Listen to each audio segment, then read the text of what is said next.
We established the kingdom land and reduction, even the complete elimination of the civil government from the world to start a clean, without any of the heavy liabilities attendant to what had been identified with corruption, with inefficiency, with malfeasance, with privilege, with discrimination, with social iniquity, and all evils of the old society.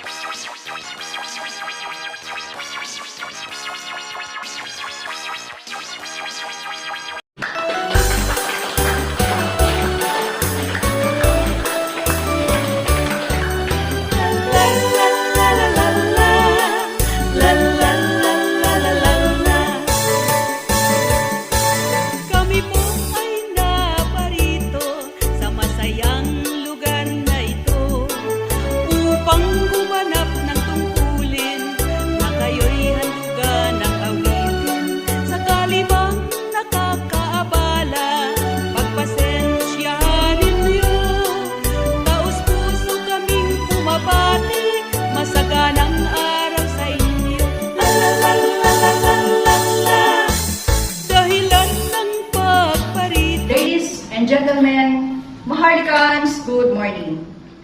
We are observing today to give form and order as well as a reason to the aspiration of our nation and our race. Evolve as it were, a time in its crisis.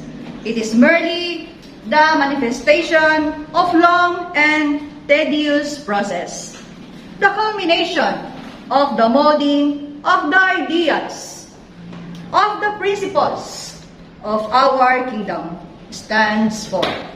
It is the final act in the process. It is also a document of the mood and the temper of the times in which it was written. It is also reflects the ideal and wisdom, the experience and the past of the people.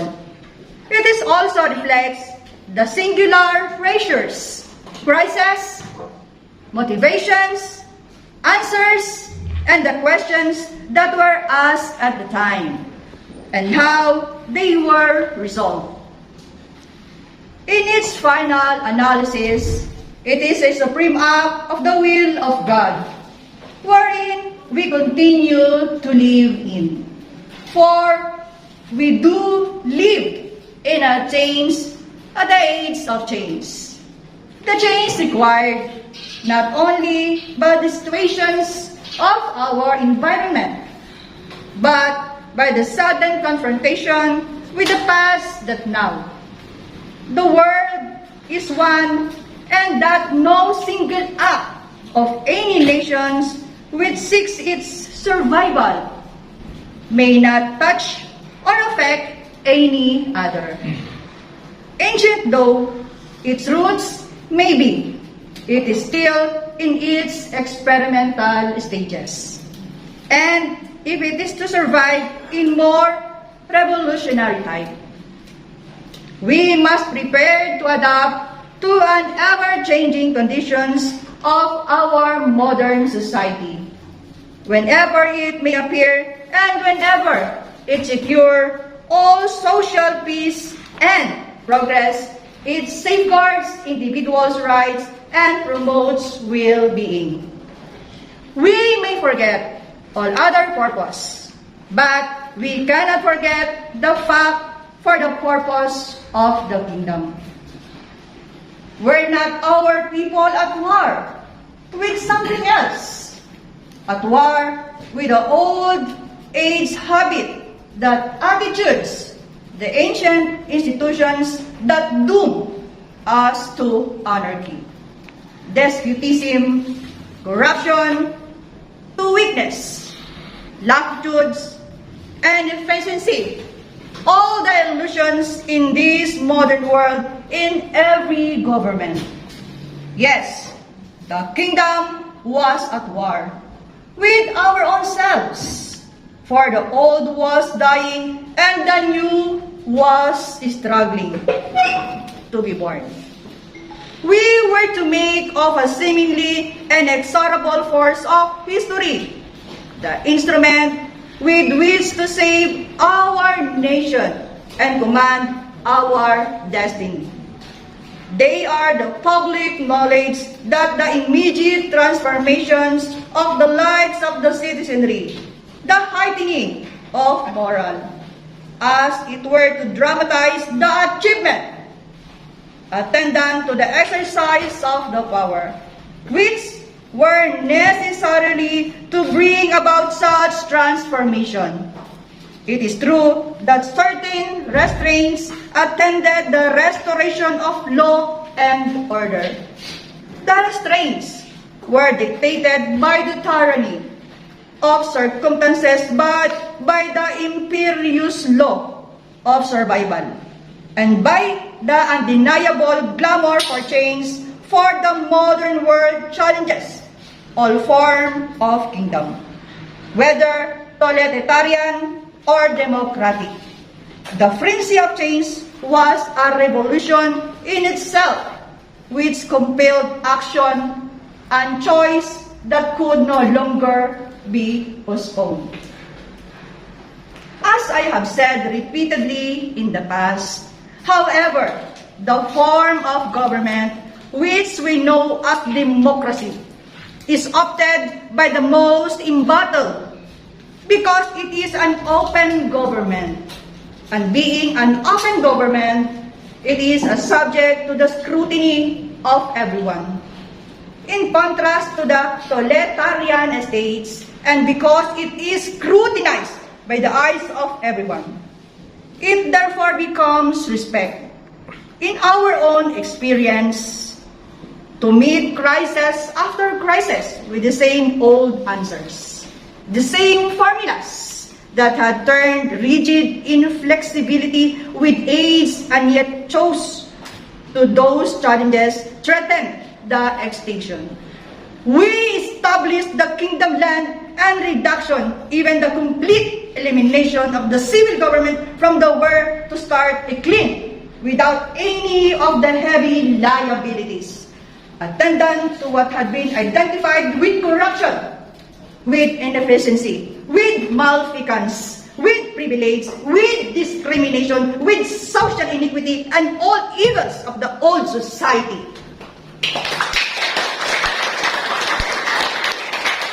It is fair and resolute and strong, and that we were to start anew, we must wipe the slate clean, and that it was easier to build a new house than to repair an old and discreet one. Hindsight now gives us the wisdom and prudence to say that it was an easy thing to decide. Hindsight can now look back and laugh at all those worries and burdens. But perhaps the start of such care and condition with which we handle the problem can be shown and demonstrated the fact. I have stated in the past, and I do state now, that the decisions of this nature of such overwhelming importance sometimes cannot be said to be the decisions of single man alone, nor can they be said to be decisions of men. Rather, they are dictated by the circumstances and seem to arise out the circumstances, naturally and logically. This one such decisions I need not to explain to our people and to those who are listening to directly me now that it is exactly the opposite, but it has become necessary as a proof of the validity, the authenticity, and the sincerity of what we are doing here in the Royal House of Maharlika. It is our earnest hope for the future. The present is only a dot in our history, but there is a long period which we can call the future, and to the future and to all the people of the future. we owe a deep abiding obligation. It is our monument to this revolution. It is a monument which will remind that our purpose is not to exalt any man, but rather exalt the nation, the people, and the kingdom. It is also a promise that this period of danger shall pass. In passing, we shall move into a better world, the world of greater freedom, and for that we will be qualified for ultimate freedom. So today, we must now build in this crisis that has found all the ills and maladies of our society. And on this crisis, build anew, and our purpose should not be merely to build a better society, but a society that will last not merely as that morning star can lead. It is not merely to prove that morning star can steer this country into a better world. Our purpose is to create kingdom, and in the world is a Juan de la Cruz. This is the purpose of our exercises. And without a kingdom and a king, we cannot attain such a dream. For the kingdom is the guarantee that the passion and the prejudices and the whimsical caprices of man will not ruin the government. I speak as a man who has been subjected to opportunity even of friends, as man who has looked at them with objectivity. I hope of one who knows that the decisions that he makes will affect the lives of millions of people today and tomorrow, subject all the temptations of the discriminatory and knowing fully well the weakness of man. I speak also as a man who knows and realizes that our race has many hidden and unknown reserve of strength that we must now bring out, and there are many potentials in our race that we have not yet discovered and tamed. Potentials of wisdom and of intelligence, particularly, which we must evoke and which will never be evoked. If we allow violence to rule our kingdom, violence will rule our kingdom if there is no God-given potentials. If there is no law of God, and once violence rules our kingdom, all the potentials that I have speak of or forever will be buried in the past. And so today, we come and celebrate this day, the month of love. The thought that I have unburdened myself are the thoughts of a man who may have participated in the decisions in order that we may ultimately arrive at the attainment of our dreams. I know that I seem to speak more of the future and of the history than to you who are the present here today. But you are the makers of the history. The questions is the kingdom. The kingdom provides all these contingencies, for this alone is deserving of our highest respect. We must now reveal to you also that before Marcos provided a procedure by which a successor would be chosen the moment anything happened to him.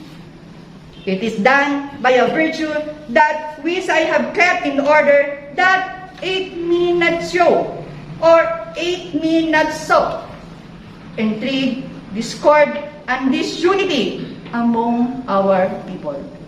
If anything had happened, or if anything happens, it would immediately be enforced.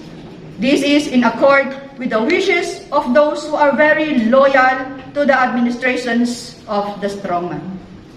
The continuance of the policies will depend on the people.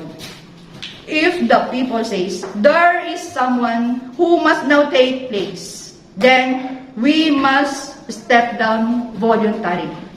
to avoid any dislocations as our kingdom marches toward progress.